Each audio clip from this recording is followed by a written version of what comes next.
Hello everyone, welcome back to study time.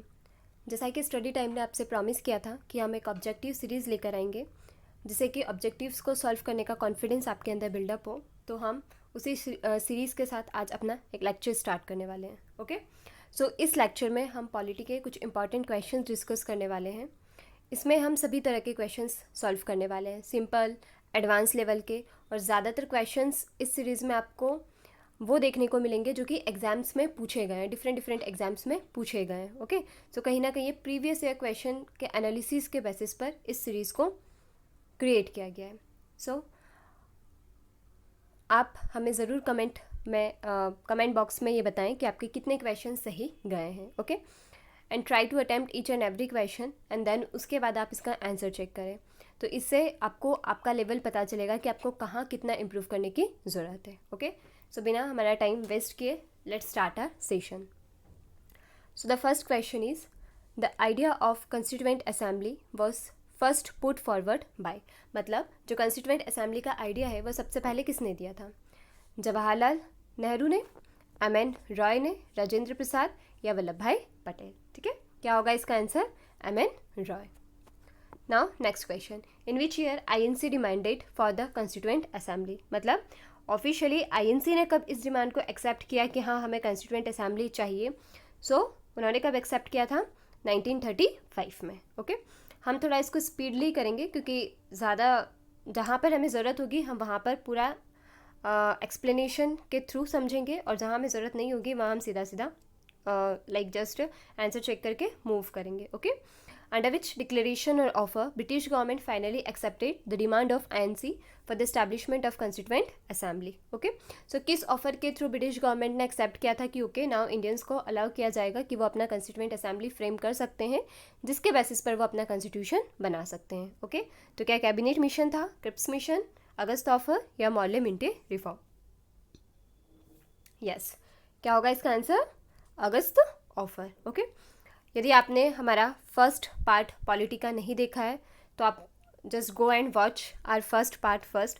अगर आप उस पार्ट को बहुत ही अच्छे से देखते हैं एंड देन उसके बाद ये सीरीज़ अटेंड करते हैं तो बिलीव में 50% पॉलिटी आपका कवर हो जाएगा। एंड 50% पॉलिटी को कवर करना that means what, 4 to 5 questions आपके होंगे एग्जाम में। ठीक है, सो ये पूरा हमने किस तरह से कंस्टिट्यूएंट असेंबली एग्जिस्टेंस में आता है वो डिस्कस किया है ना। Just take a quick revision of this. सबसे पहले कॉन्स्टिट्यूएंट असेंबली का आइडिया कौन रखता है? 1934 में एम.एन. रॉय। ये हमने हमारे लेक्चर में भी बहुत अच्छे से डिस्कस किया था। ओके, देन उसके बाद 1935 में कांग्रेस इसको एक्सेप्ट करती है ऑफिशियली, एंड अगस्त ऑफर के थ्रू ब्रिटिशर्स जो है वो हमारी डिमांड को फाइनली एग्री कर लेते हैं और हमें परमिशन मिल जाती है कॉन्स्टिट्यूएंट असेंबली को फॉर्म करने की। Okay, so what was the total strength of the constituent assembly in 1946? मतलब कॉन्स्टिट्यूएंट असेंबली में कितने मेंबर्स थे? 389। ओके, कितने मेंबर्स थे कॉन्स्टिट्यूएंट असेंबली में? 389। अभी जो मेंबर्स थे वो किस तरह से कॉन्स्टिट्यूएंट असेंबली में चूज़ किए गए थे हमने डिस्कस किया था। इसमें जो मेंबर्स हैं वो partly elected and partly nominated. मतलब कुछ मेंबर्स इसमें इलेक्टेड थे और कुछ मेंबर्स इसमें नॉमिनेटेड थे। ओके, ये क्वेश्चन कई बार एग्जाम्स में पूछा जाता है। Who was the first president of the constituent assembly? First president constituent assembly के कौन थे? डॉक्टर सच्चिदानंद सिन्हा। यहाँ पर थोड़ा सा आपको केयरफुल होना पड़ेगा। यहाँ क्वेश्चन है who was the first president of the constituent assembly, तो डॉक्टर सच्चिदानंद सिन्हा। अगर यहाँ पर क्वेश्चन में आ जाता who was the first elected president of the constituent assembly तो आंसर हमारा क्या हो जाता? Doctor Rajendra Prasad. Yes, now next question, on which day constituent assembly held it's first meeting? मतलब जब कॉन्स्टिट्यूएंट असेंबली बन गया तो उसका पहला मीटिंग कौन सी डेट को हुआ था?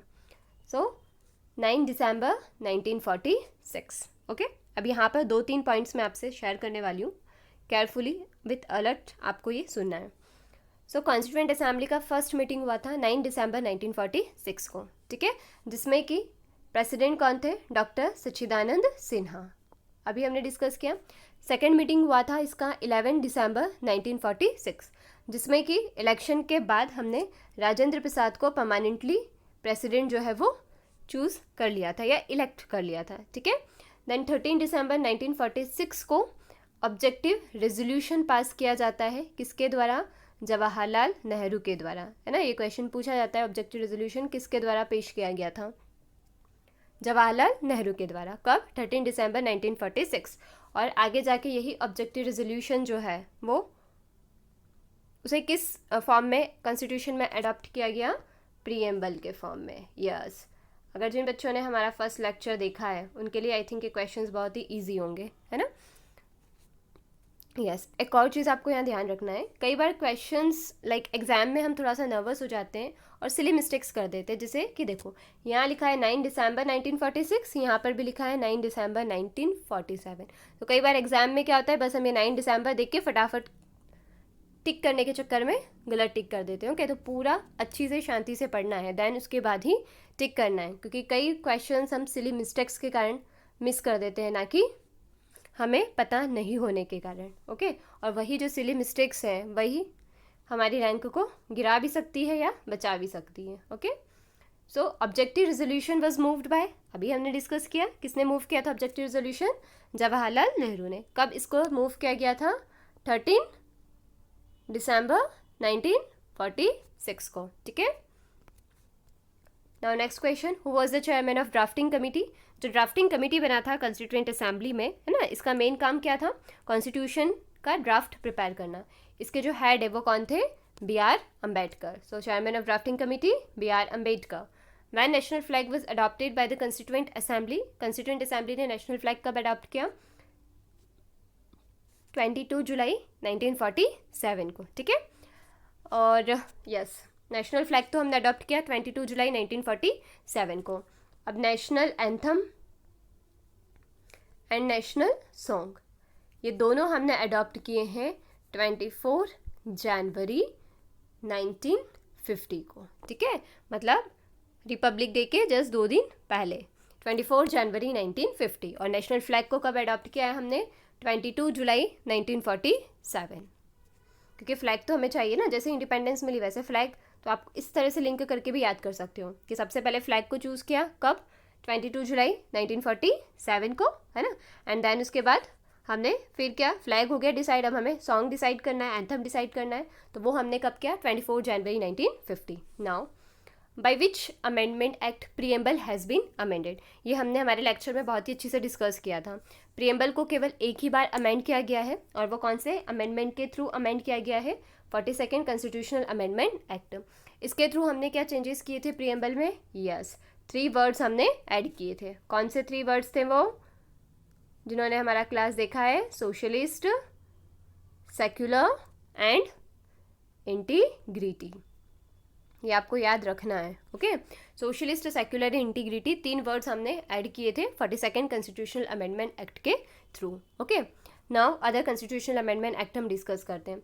देखिए, इस सीरीज़ में मैंने जो ऑप्शंस हैं वो भी इस तरह से ऑर्गेनाइज किया है कि आपको एक क्वेश्चन में 4 क्वेश्चन के आंसर्स लर्न करने को मिल जाए। ठीक है, और अगेन एंड अगेन रिपीटेटिवली यदि हम सेम चीज़ें सुनते रहेंगे तो हमें अपने आप ही चीज़ें लर्न हो जाएंगी, है ना। जैसे जस्ट अभी हमने पहले भी डिस्कस किया था 44th कॉन्स्टिट्यूशनल अमेंडमेंट एक्ट किससे रिलेटेड है? राइट टू प्रॉपर्टी को एबॉलिश किया गया था, है ना, 44th कॉन्स्टिट्यूशनल अमेंडमेंट एक्ट के थ्रू। राइट टू प्रॉपर्टी को कौन सा राइट बना दिया है हमने अभी? Legal right. अभी फंडामेंटल राइट है क्या? नहीं, लीगल राइट जो किसके पास है? सभी पर्सन्स के पास। फंडामेंटल राइट केवल सिटीजन्स को मिलते हैं, है ना। कुछ फंडामेंटल राइट्स जो सिटीजन नहीं है उसे भी मिलते हैं, बट राइट टू प्रॉपर्टी अभी एट प्रेजेंट क्या है? Legal right. ठीक है, then 24th constitutional amendment act, क्या किसी को याद आ रहा है कहाँ हमने डिस्कस किया था? 24th कॉन्स्टिट्यूशनल अमेंडमेंट एक्ट जो है वो council of 24th constitutional amendment act है, ये मैंडेटरी करता है प्रेसिडेंट के लिए कि अगर कॉन्स्टिट्यूशनल अमेंडमेंट बिल प्रेसिडेंट के पास असेंट के लिए आता है, मतलब सिग्नेचर के लिए आता है, तो प्रेसिडेंट उसे डिनाई नहीं कर सकते। ठीक है, ये किस अमेंडमेंट के थ्रू ऐड किया गया है कॉन्स्टिट्यूशन में? 24th constitutional amendment act. Now 61st constitutional amendment act किससे डील करता है? वोटिंग एज से, है ना, कि वोटिंग एज को 21 से 18 रिड्यूस किया गया था। कौन से एक्ट के through? 61st constitutional amendment act के through. Now preamble has been borrowed from the constitution of which country? है ना, हमारा कॉन्स्टिट्यूशन बॉर्डर्ड कॉन्स्टिट्यूशन कहलाता है क्योंकि हमने बहुत सारी चीज़ें अदर कंट्रीज़ के कॉन्स्टिट्यूशन से लिया है। तो प्रीएम्बल हमने कौन सी कंट्री से लिया है? यूएसए से लिया है। Okay, then this is called Magna Carta of India. Magna Carta of India किसको बोला जाता है? फंडामेंटल राइट्स को। ठीक है, डीपीएसपी को हम क्या बोलते हैं? Novel features of constitution. और novel features of constitution DPSP को किसने बोला है? अंबेडकर ने बोला है। ठीक है, प्रीएम्बल क्या है? कॉन्साइंस है कॉन्स्टिट्यूशन का, आइडेंटिटी कार्ड है कॉन्स्टिट्यूशन का, है ना, सोल है कॉन्स्टिट्यूशन का। Okay, now next, which article cover abolition of untouchability? मतलब अनटचेबिलिटी कौन से आर्टिकल में डिस्कस किया गया है? ओके, आर्टिकल 15 में क्या डिस्कस किया है? Right against discrimination. ठीक है, 16 में क्या डिस्कस किया है? इक्वालिटी ऑफ अपॉर्चुनिटी, है ना, 16 में क्या है? Equality of opportunity. आर्टिकल 17 में क्या है? Discrimination, abolition of discrimination. और 18 में क्या दिया हुआ है? Abolition of titles. ठीक है, ओके, तो इसका आंसर क्या हो जाएगा? Article 17, abolition of untouchability. Now, by which constitutional amendment act right to property has been deleted? मतलब किस कॉन्स्टिट्यूशनल अमेंडमेंट एक्ट के थ्रू राइट टू प्रॉपर्टी को डिलीट किया गया था? कौन सा एक्ट था? अभी हमने डिस्कस किया थोड़े टाइम पहले ही। Yes, 44th constitutional amendment act. 42nd constitutional amendment act किससे रिलेटेड है? अब तो लर्न हो जाना चाहिए आपको। प्रीएम्बल, ओके, और एक और चीज़ क्या थी? फंडामेंटल ड्यूटीज़ को भी हमने 42nd कॉन्स्टिट्यूशनल अमेंडमेंट एक्ट के थ्रू ऐड किया है। 86th किससे रिलेटेड है? राइट टू एजुकेशन, है ना, एलिमेंट्री एजुकेशन। एंड 61st, ये देखो इसको लर्न करने का तरीका है, 6 लिखा है, इसको 2 लिख दो, 21 हो जाएगा। मतलब वोटिंग एज को रिड्यूस कर दिया था 21 से 18, है ना। कुछ भी ट्रिक आप यूज़ कर सकते हो लर्न करने के लिए। Who called DPSP as the novel features of the constitution? ये भी हमने अभी डिस्कस किया। किसने कहा है? डॉक्टर अंबेडकर ने। नेहरू जी ने क्या पास किया था? पेश किया था? ऑब्जेक्टिव रेजोल्यूशन, जो बाद में क्या बन जाता है? प्रीएम्बल। एम.एन. रॉय हमने कहाँ पढ़ा अभी? यस, सबसे पहले कॉन्स्टिट्यूएंट असेंबली का आइडिया किसने दिया था? एम.एन. रॉय ने। और राजेंद्र प्रसाद को परमानेंट प्रेसिडेंट चुना गया था, किसका? कॉन्स्टिट्यूएंट असेंबली का। कब चुना था? 11 दिसंबर को। फर्स्ट मीटिंग कब हुई थी कॉन्स्टिट्यूएंट असेंबली की? 9 दिसंबर को। और ऑब्जेक्टिव रेजोल्यूशन कब पेश किया गया था नेहरू जी के द्वारा? 13 दिसंबर। ठीक है, इस तरह से फैक्ट्स को लिंक करते हुए चलना है। जितना लिंक करना सीखोगे उतना जल्दी आपको चीज़ें याद होगी, रटने की कोई ज़रूरत नहीं रहेगी। Fundamental rights has been borrowed from the constitution of which country? Preamble अभी हमने डिस्कस किया, कौन से कंट्री से लिया है? यूएसए से। फंडामेंटल राइट्स भी हमने कहाँ से लिए हैं? यूएसए से लिए हैं। यूएसए में फंडामेंटल राइट्स को क्या कहा जाता है? Bill of rights. ठीक है, तो प्रीएम्बल एंड फंडामेंटल राइट्स दोनों ही हमने यूएसए से लिए हैं। Which article cover uniform civil code? मतलब यूनिफॉर्म सिविल कोड जो है वो कौन से आर्टिकल में आता है? तो uniform civil code, yes, article 44 में क्या आता है? Uniform civil code. 39A में क्या आता है?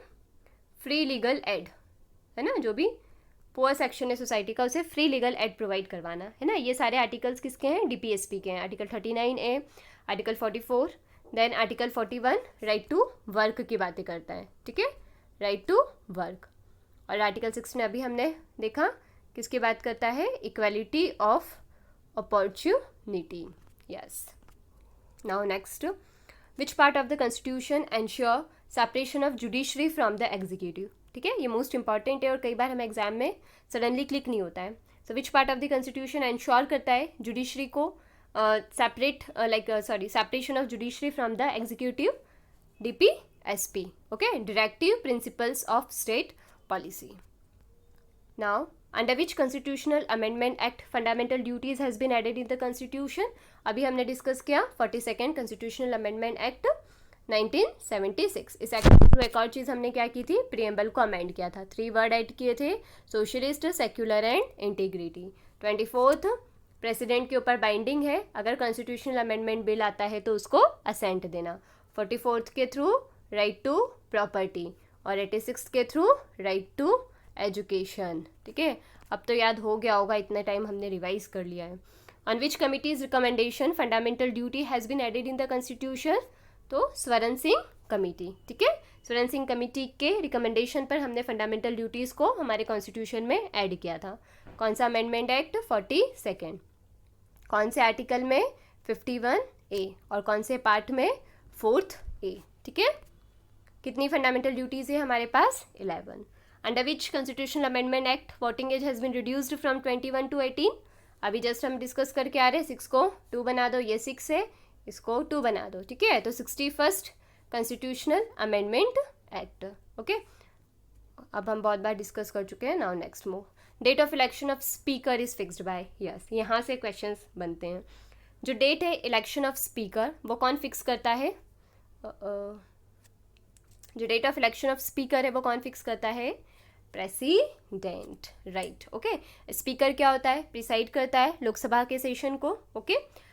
कैसे चूज़ करके आता है? जितने भी लोकसभा के मेंबर्स होते हैं उसमें से इलेक्शन के थ्रू किसी एक मेंबर को क्या बना दिया जाता है? स्पीकर बना दिया जाता है, ठीक है। 2 स्पेशल पावर पड़ी थी हमने स्पीकर की, जो कि राज्यसभा के चेयरमैन के पास नहीं होती है। कौन सी 2 स्पेशल पावर्स थी? एक मनी बिल, है ना, कोई सा भी बिल मनी बिल होगा या नहीं वो कौन बताता है? स्पीकर। और एक और क्या पढ़ा था हमने? जॉइंट सिटिंग यदि होती है तो उसको हमेशा प्रिसाइड कौन करेंगे? स्पीकर करेंगे। अगर स्पीकर नहीं है तो डेप्यूटी स्पीकर करेंगे, बट चेयरमैन नहीं करेंगे। तो यहाँ पर क्या पूछ रहे हैं? Date of election of speaker जो है ना, न्यू असेंबली बना, उसमें स्पीकर को इलेक्ट करना है, तो उसका जो डेट है वो कौन फिक्स करेगा? प्रेसिडेंट करेंगे।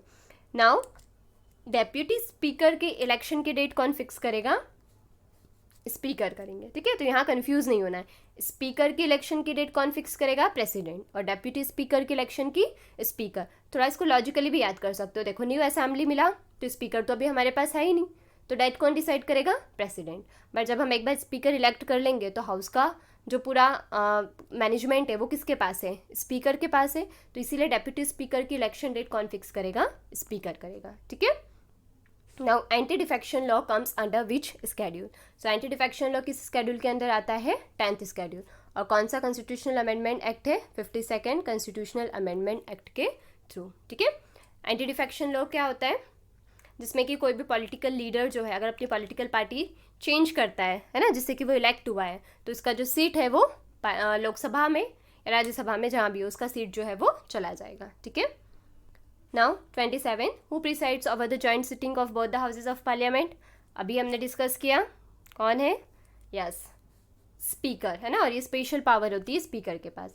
Speaker gives his resignation letter to, speaker को यदि रिज़ाइन करना है तो वो अपना लेटर किसको देता है?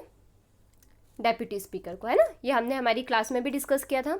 स्पीकर अपना रेजिग्नेशन लेटर देता है डेप्यूटी स्पीकर को, और डेप्यूटी स्पीकर अपना रेजिग्नेशन लेटर देता है स्पीकर को, ठीक है। Now money bill comes under which article? जो मनी बिल है वो कौन से आर्टिकल में आता है? Article 110, okay. मनी बिल को पास करने के लिए स्पेशल प्रोसीजर फॉलो किया जाता है। मनी बिल के रिगार्ड्स में सबसे ज़्यादा पावरफुल कौन होता है? लोकसभा। क्यों? क्योंकि मनी बिल जो है वो केवल कहाँ पर पेश किया जा सकता है? लोकसभा में। किसकी रिकमेंडेशन के बेसिस पर? मतलब पहले किसकी परमिशन लेनी पड़ेगी? प्रेसिडेंट की, तभी लोकसभा में मनी बिल को पेश किया जा सकता है। मनी बिल को कभी भी राज्यसभा में पेश नहीं किया जाता है, ओके। आर्टिकल 110 में मनी बिल आता है। President gives his resignation letter to, अब अगर प्रेसिडेंट को रिजाइन करना है तो वो अपना रेजिग्नेशन लेटर किसको देंगे? वाइस प्रेसिडेंट को देंगे, ठीक है। Now which of the following is the custodian of the fundamental right and the constitution of India? कौन हमारे फंडामेंटल राइट और कॉन्स्टिट्यूशन की प्रोटेक्शन करता है? Yes, supreme court of India, है ना। ये मैंने बताया था, ग्रांटर ऑफ फंडामेंटल राइट भी हम सुप्रीम कोर्ट को बोल सकते हैं, ठीक है। Now which are the features of parliamentary system of the government? मतलब इसमें से कौन से फीचर्स हैं पार्लियामेंट्री सिस्टम ऑफ गवर्नमेंट के? सो इंडिया में कौन सा सिस्टम ऑफ गवर्नमेंट है? Parliamentary system. एक और कौन सा इसके अपोजिट होता है? प्रेसिडेंशियल सिस्टम, ठीक है, जो यूएसए वगैरह में है। So parliamentary system of government के स्पेशल फीचर्स क्या होते हैं? Lok Sabha is directly elected by the people, parliament can amend the constitution, Rajya Sabha can not be dissolve, council of minister is responsible to Lok Sabha. तो आंसर कौन सा होगा इसका? काउंसिल ऑफ मिनिस्टर रिस्पॉन्सिबल होती है लोकसभा को। ये इंपॉर्टेंट फीचर है पार्लियामेंट्री सिस्टम का, ठीक है। मतलब कि क्या? जो एग्जीक्यूटिव हैं वो रिस्पॉन्सिबल है किसके लिए, लेजिस्लेचर के लिए। मतलब अगर लेजिस्लेचर कुछ क्वेश्चंस वगैरह करता है तो एग्जीक्यूटिव को वहाँ पर आंसर देना होगा, ठीक है। ये कौन इंश्योर करता है, कौन सा system of government, parliamentary system of government. Now the government of India has established NITI Aayog to replace, NITI Aayog को इस्टेब्लिश करके हमने कौन से बॉडी को रिप्लेस किया था, प्लानिंग कमीशन ऑफ इंडिया को, ठीक है। नीति आयोग का फुल फॉर्म क्या है, ये भी एग्जाम में क्वेश्चन बन सकता है ना, national institute for transforming India, ठीक है। क्या है, national institute for transforming India. इसको किसको रिप्लेस करके स्टैब्लिश किया गया है, प्लानिंग कमीशन ऑफ इंडिया को, ठीक है। Now the ideal of welfare state in the constitution of India is enshrined in, मतलब कॉन्स्टिट्यूशन ऑफ इंडिया के कौन से पार्ट में हम वेलफेयर स्टेट की बातें करते हैं, कौन सा पार्ट है, DPSP, directive principles of state policy, है ना। ये क्या है, गाइडलाइंस है स्टेट के लिए जो कि स्टेट को फॉलो करनी पड़ती है जब भी वो पॉलिसी का फॉर्मेशन करे।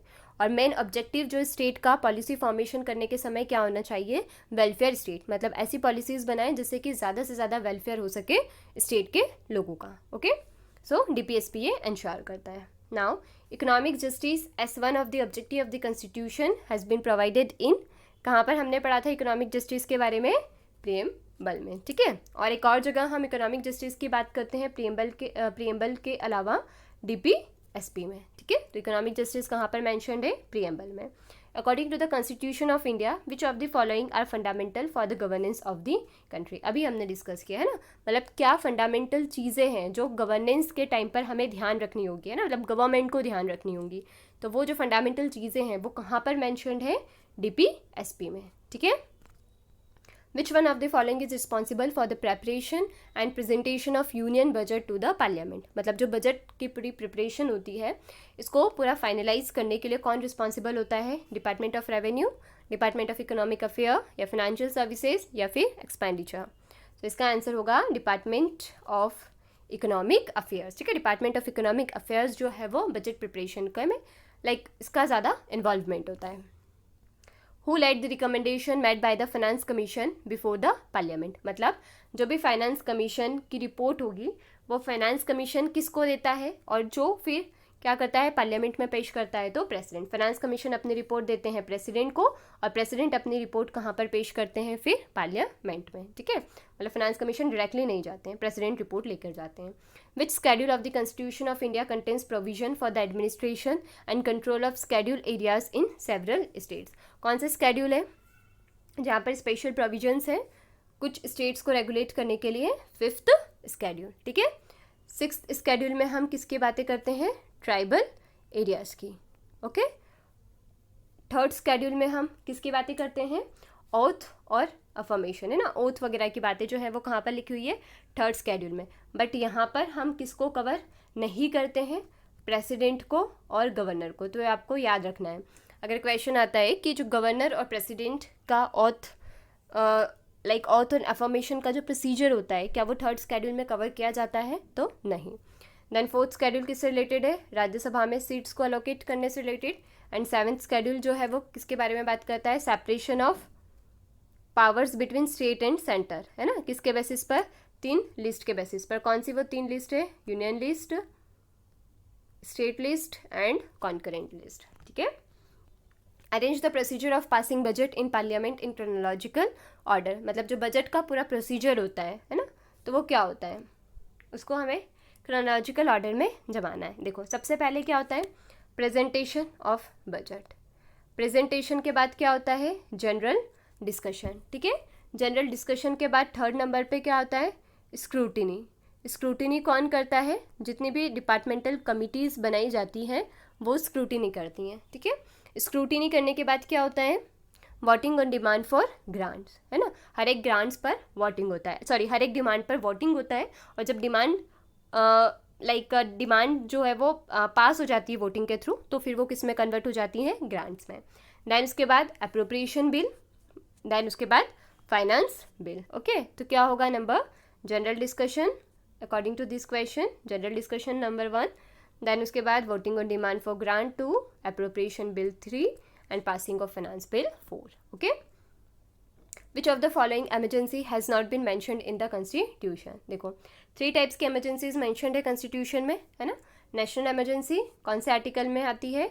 352। State emergency 356 and financial emergency 360। Okay, climate emergency है क्या? नहीं, तो आंसर क्या हो जाएगा? Climate emergency. Now state emergency is covered under which article? State emergency को किस आर्टिकल के अंडर कवर किया गया है? अभी हमने डिस्कस किया 356 के अंडर डिस्कस किया जाता है, ठीक है।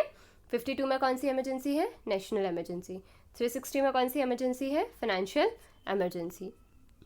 On which ground state emergency can be declared? अब स्टेट एमरजेंसी जो है वो किन ग्राउंड्स पर डिक्लेयर की जाती है? Failure to comply with the directions of president? No. Failure to comply with the directions of centre? Okay. Failure of constitutional machinery? Yes. इन दोनों कंडीशंस में स्टेट एमरजेंसी डिक्लेयर किया जा सकता है प्रेसिडेंट के द्वारा, ठीक है। देखो स्टेट एमरजेंसी कब डिक्लेयर करता है, कब प्रेसिडेंट डिक्लेयर करते हैं?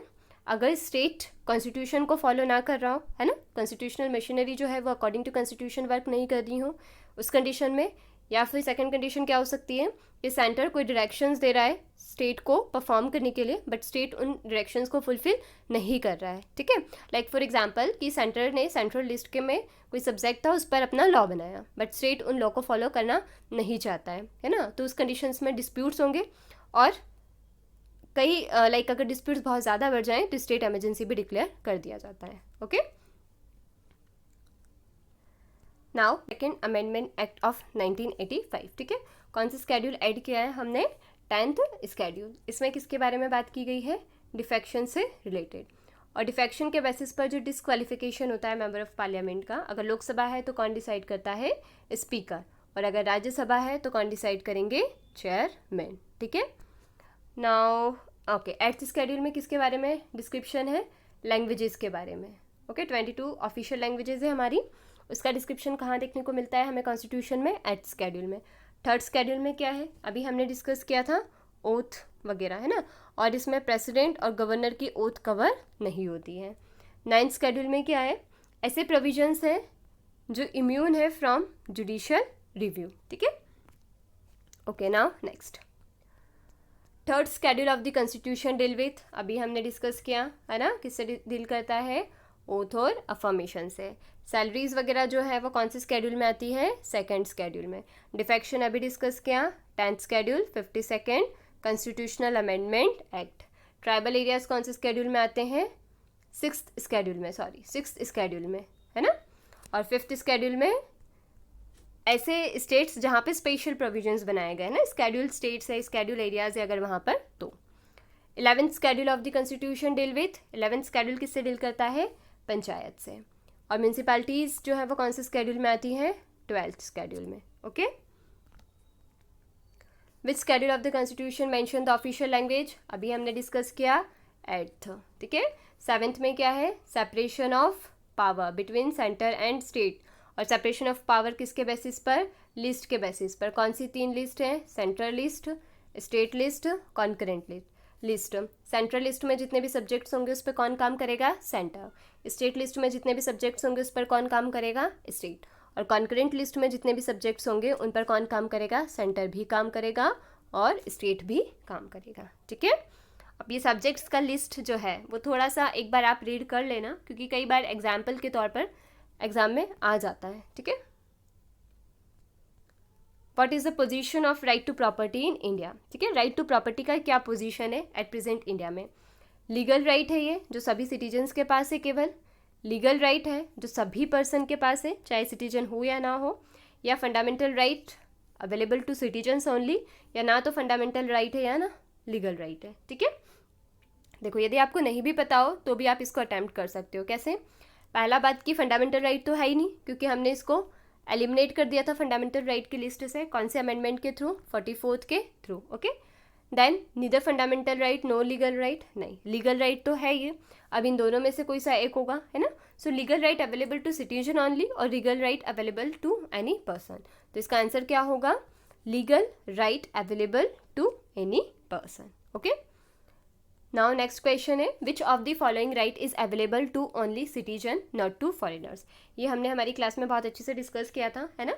फंडामेंटल राइट्स जो है वो सिटीजन्स को भी अवेलेबल होते हैं और फॉरेनर्स को भी अवेलेबल होते हैं, बट कुछ राइट्स ऐसे हैं जो केवल सिटीजन के पास है, फॉरेनर्स के पास नहीं होते हैं। कौन कौन से राइट्स थे वो हमने डिस्कस किया था, पूरा लिस्ट उसका 15, 16, 19, 29 और 30, ये केवल किसके पास होते हैं, सिटीजन के पास।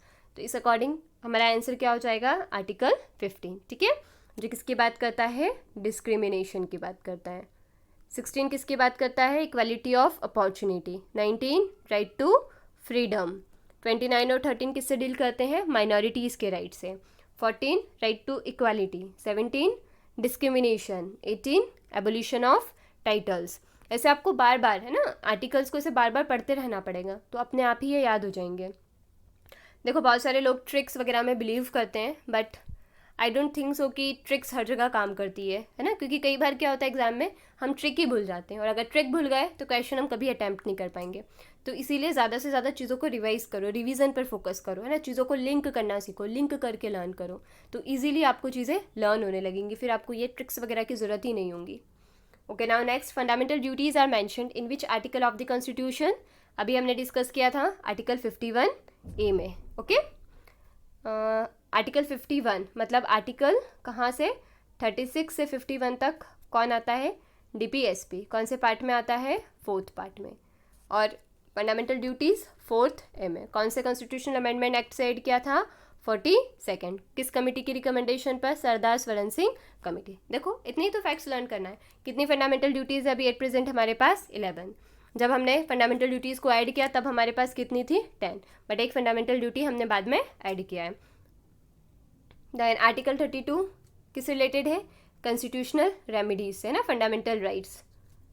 एंड आर्टिकल 72, यस, आर्टिकल 72 किससे रिलेटेड है, पार्डनिंग पावर, है ना, प्रेसिडेंट की। डिस्कस किया था हमने कि प्रेसिडेंट जो है वो पार्डन कर सकते हैं किसी भी कन्विक्ट को। I think it's more than enough. हम नेक्स्ट सीरीज में मिलते हैं कुछ और इसी तरह के इंटरेस्टिंग क्वेश्चंस के साथ, ठीक है। आप कमेंट बॉक्स में ज़रूर मेंशन करें आपके कितने क्वेश्चंस सही गए हैं, और अगर आपको हमारा लेक्चर पसंद आता है तो please subscribe our channel and hit the like button, ताकि हम और इस तरह की सीरीज़ आप लोगों के लिए प्लान कर सकें। Thank you.